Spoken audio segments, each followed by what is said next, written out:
we are pushed down into ashes and ashes into a mirage of constant ambulation. A garden of earthly delights filled with beauty, decay, and the poetry of an artist who embraces dark and light, matter and impermanence. Precious Okoyomon is our guest today as their new show opens in Paris. Precious, thank you so much for being here. Thanks for having me. Well, your latest exhibition is called It's Important to Have Your Fangs Out at the End of the World. I love this title. It's like a dark fairy tale. You've got the big bad wolf, and then you see these soft toy elements in the installations. You've written a fable to accompany this show, I believe, and fables are often cautionary tales. What does your fable teach us? It's a fable of openness at this type of intervening darkness. You know, it's hard to live in this continuous metabolization of like darkness, and this fable is like working through how to like have this open light and openness, vulnerability to the world of softening that like continuously makes and unmakes you. So the fable is interesting because you have these like bears in a world that's meant to destroy them, but then their power is the constant unfolding of openness and light and mystery that they're holding. So like light and dark and sort of menace and innocence. Your work often features scenarios that could be dreams or nightmares. Have you ever managed to render a dream or a nightmare you had perfectly in an artwork?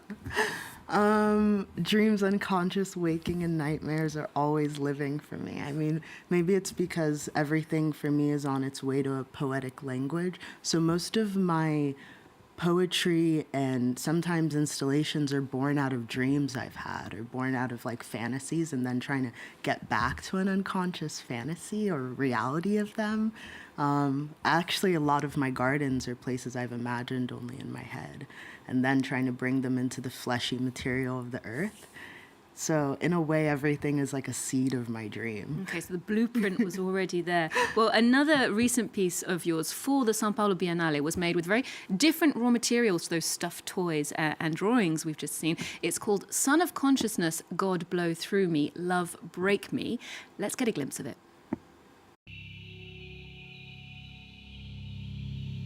I pray to be broken by love in new and unknowable ways. May I never be afraid of anyone, but especially myself. May the winds of the unknown break me. May love break me. Body tight, heart open, body tight, heart open. May the winds of the unknown break me. Earth scatter. Body turn to dust, God blow through me. So we hear you reciting poetry there. Tell us about how the text and the installation are linked. What sort of world are you creating? It's interesting because when I made that piece, I went to the Cerrado, I went to the desert in Brazil, and I found myself surrounded by geological time. So I was around these rocks that are 15 million years old, and I was humbled by gravity, relational spirit, and time. And I was like, how do I capture this? And it was only made meticulated through the poem. I was like, it felt like God was blowing through me. It felt like I was humbled by this earthly wind of love that was unmaking me. Maybe it was like I saw like 5 rainbows that day. I was just in a different cosmic time. And I wanted to maybe give a fragment of that space to other people. So that really was what Brazil was about. It was about a slow time of thinking through what humanity is, which for me is like endlessly rolling time of learning and understanding and the growth that comes from that. And I found myself once again in a garden at the beginning and end of things. And there I was, and I was like, oh, it's time, it's light, it's slow, it's 15 million year old rocks and cherry trees. So then that's what I made in that special little fragment of space. Yeah. Slow time. So that Cerrado landscape in Brazil was inspiring to you. I believe you just wrapped up a residency at the Casa 11 in São Paulo. What did you take away from your time in Brazil in terms of Brazilian culture, Brazilian artists? wild, beautiful magic energy. I was like truly enraptured every day. Maybe it's because Sao Paulo is special in this way where nature is like infringing so deeply against the materiality of the city being this hard concrete. And then it's in these like cracks. You see all these crazy, beautiful trees. And the city responds to that in its type of like harshness, but yet light. And then there's all these like cosmic, like beautiful parks and the architecture. I was just falling in love with things daily. I was like, I fell in love with that and that. Wow, it seems like the perfect place for your art, actually. It was very abundance. And that's just the latest chapter in your international trajectory, because you're based in the US now, but I believe you spent some of your childhood in the UK, Nigeria, where your family is from. And in fact, Nigerian art is currently being celebrated at the Tate Modern in London with a new exhibition about its rich modernist moment in the 20th century. Well, Olivia Bizot tells us more. Sculptures, paintings, and textiles, each telling the story of Nigeria's creative evolution. At the heart of the show, these 7 wooden figures by Ben Envonwu, commissioned in 1960 by a British newspaper, stand as symbols of national pride. There isn't really a kind of defined Nigerian modernism. We kind of really wanted to play with the title to open it up and show our audiences how diverse and how incredible the artistic production and cultural production was. More than 300 works trace Nigeria's artistic journey, from colonial influence through independence to global recognition. Among them, bold works by Twin 77 and Morena Oyelami, artists who blended traditional Yoruba culture with modern ideas. I come from Nigeria, but I cannot say this is typical, or this is how a Nigerian work should look like. No, it's a work of art which is universal. The Tate aims to reshape how the world sees modern art and Nigeria's role within it. The exhibition is on show until May 2026.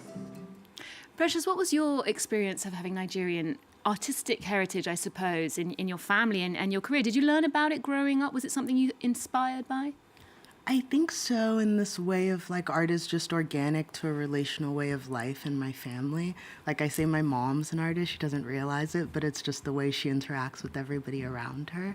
So it's more of a relational practice of living and joy and abundance and like life. And then it flows into everything else. So I think maybe in that way it's just a poetics of living. And in fact, Lagos, Nigeria's mega city, is at the center of a piece you created for the Nigerian pavilion in Venice, the Biennale. It's called Pre-Sky Emit Light, yes, like that, featuring sound, stories, but also a weed, an invasive plant. What role does the plant play there? The plant slowly creeps up my tower of tongues. I went to Lagos and I spent about 2 weeks interviewing strangers, asking them questions that made and unmade them and me together, like, who caused the suffering of your mother? How have you prepared for your death? Where are you going? Where did you come from? So I was creating this archive of stories. Like I asked people, what do you love right now? Who do you love? And together we made a long choreosonic poem, and that's what plays on my tower, this like language of love with everyone's confessionals. And that's kind of what played. It was just really an archive of understanding. I wanted to spend some time really getting to make space knowing people and seeing what came out of that. Yeah. And a small miracle occurred.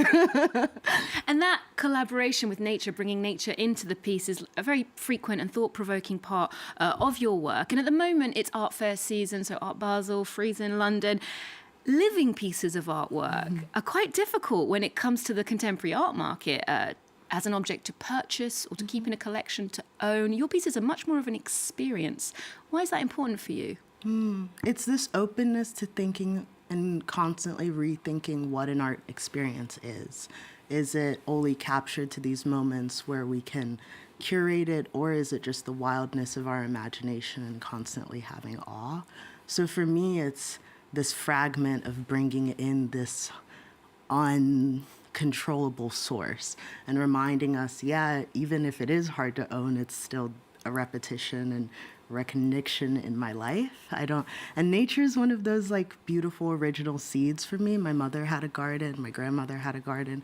I'm the oldest daughter, so I managed the garden with them. So it was just a understanding of my first love language, and then also how to build that into the relational practice that is most natural to me. So gardens just fall inside of that same lineage. And there's something so beautiful and restful in seeing something change slowly over time. I think that's the blessing of it for me, is like each garden I make changes me, and I'm changed by it in such a transformational way. And also it always creeps into the next thing. Like even in my show here, I kind of have a little secret garden. Excited to see how unruly that will be. Well, finally, we asked you what was on your cultural radar, and you mentioned a musician, Kea, who was just recently here on Arts 24. What is it you love about her work?